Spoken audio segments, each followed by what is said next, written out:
আগামীকাল একদিনের সফরে চট্টগ্রাম ও কক্সবাজারে যাচ্ছেন প্রধানমন্ত্রী তারেক রহমান। এই সফরে বন্যায় ক্ষতিগ্রস্তদের ত্রাণ বিতরণ, গভীর সমুদ্র বন্দর পরিদর্শন ও জনসভায় অংশ নেওয়া সহ দলীয় নেতাকর্মীদের সাথে মতবিনিময় করবেন তিনি।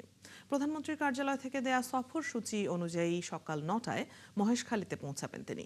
সেখানে মাতারবাড়ি গভীর সমুদ্র বন্দর, কয়লা বিদ্যুৎ প্রকল্প এবং মহেশখালী সমন্বিত উন্নয়ন কার্যক্রম পরিদর্শন করবেন। এরপর চট্টগ্রামের বাঁশখালীর বাহারছড়া যাবেন।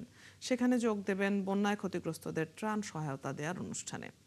দুপুরে প্রধানমন্ত্রী ফটিকছড়ি যাবেন। সেখানে আল জামিয়াতুল ইসলামিয়া আজিজুল উলুম বাবুনগর মাদ্রাসায় হেফাজতে ইসলামের আমির শাহ মুহিবুল্লাহ বাবুনগরের সাথে সৌজন্য সাক্ষাৎ করবেন। এরপর হাটহাজারীতে হেফাজতে ইসলামের সাবেক আমির আল্লামা শাহ আহমদ শফির কবর জিয়ারত করবেন। সন্ধ্যায় চট্টগ্রামে হোটেল রেডিসন ব্লুতে দলীয় নেতাকর্মীদের সাংগঠনিক সভায় যোগ দেবেন তিনি।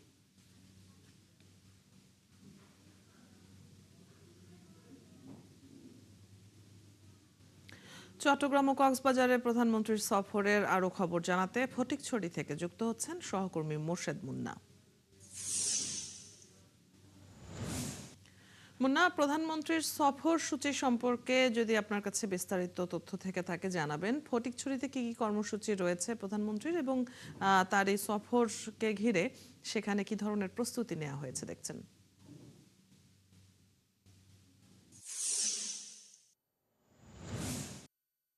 আপনাকে ধন্যবাদ। আপনি যেমনটাই বলছিলেন, আগামীকাল 9 আগস্ট বাংলাদেশের প্রধানমন্ত্রী তারেক জিয়া চট্টগ্রামের সফরের অংশ হিসেবে ফটিকছড়িতে আসছেন। আমরা জানি যে ফটিকছড়ি পেলাগাজী দিঘির পাড়স্থ ওনার জন্য অস্থায়ীভাবে হেলিপ্যাড নির্মাণ করা হয়েছে। ওই হেলিপ্যাডে প্রধানমন্ত্রী হেলিকপ্টার অবতরণ করবেন এবং সেখান থেকে তিনি সড়ক যুগে জামিয়া ইসলামিয়া আজিজুল উলুম বাবুনগর মাদ্রাসায় আসবেন। সেখানে হেফাজত আমির আল্লামা শাহ মুহিবুল্লাহ বাবুনগরের সাক্ষাৎ করবেন, যেখানে প্রায় দেশ বরেণ্য আলেমগণ উপস্থিত থাকবেন। আমরা যদি আপনাদেরকে একটু দেখাই, আজকে যেখানে প্রধানমন্ত্রী বাবুনগর মাদ্রাসা যেখানে আসবেন সেখানে মঞ্চ প্রস্তুতি করা হয়েছে, ফটিকছড়ির বিভিন্ন প্রান্তের উন্নয়নমূলক কাজ করা হয়েছে, প্রস্তুতিমূলক কাজ করা হয়েছে। আমরা আজকে তারপরও বিস্তারিত আপনাদের একটু দেখাবো, আপনি যদি একটু দেখেন। এখানে মঞ্চ প্রস্তুত করা হয়েছে। আমরা একটু কথা বলবো এই মাদ্রাসার ভাইস প্রিন্সিপাল মৌলানা শাহ আয়ুব বাবুনগরের সাথে। আচ্ছা, আপনাদের সর্বশেষ প্রস্তুতিটা কেমন?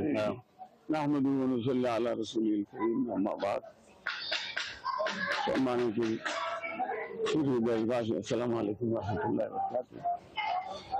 ইনশাআল্লাহ আগামীকাল 9 তারিখ আমাদের মাননীয় প্রধানমন্ত্রী তারেক জিয়া সাহেব আমির হেফাজত আল্লামা শাহ মুহিবুল্লাহ সাহেব সাথে সাক্ষাতের জন্য আমাদের বাবুনগর মাদ্রাসায় উপস্থিত হবেন ইনশাআল্লাহ। আমরা ওনার উপস্থিতির উপলক্ষে, আগমন উপলক্ষে আমরা যা কিছু ইন্তজাম করার ব্যবস্থা করার কাজ আমরা প্রায় সম্পূর্ণ দূর করেছি আলহামদুলিল্লাহ। আমাদের ব্যবস্থাপনার ক্ষেত্রে আমাদের মাননীয় ইউনো এবং ওসি সাহেব এবং প্রশাসনের সবাই আমাদের সার্বিক সহযোগিতা করে যাচ্ছেন আলহামদুলিল্লাহ। সেই হিসেবে প্রস্তুতির কাম প্রায় সম্পূর্ণ দিকে। দেশের কতজন আলেম এখানে উপস্থিত থাকবেন? আমাদেরকে 60-70 জনের মতো ওলামা ইকরাম সারা বাংলাদেশের থেকে হেফাজত নেতৃত্ববৃন্দ সবাইকে মিলে 80 জন মতো ওলামা ইকরাম তালিম কেন্দ্রের জন্য বলেছেন। আমরা সেই হিসেবে তালিমকে তাদের দেখার ছবি সবগুলো পাঠানো হয়েছে। ধন্যবাদ আপনাকে। সুপ্রিয় দর্শক মণ্ডলী, যেটা বলছিলাম, আমরা আপনাদেরকে যুক্ত করছিলাম বাবুনগর মাদ্রাসা হতে। বাবুনগর মুন্না, আপনার কাছ থেকে আমরা জানছিলাম এই সফরের বিভিন্ন কর্মসূচি সম্পর্কে। ধন্যবাদ যুক্ত হবার জন্য।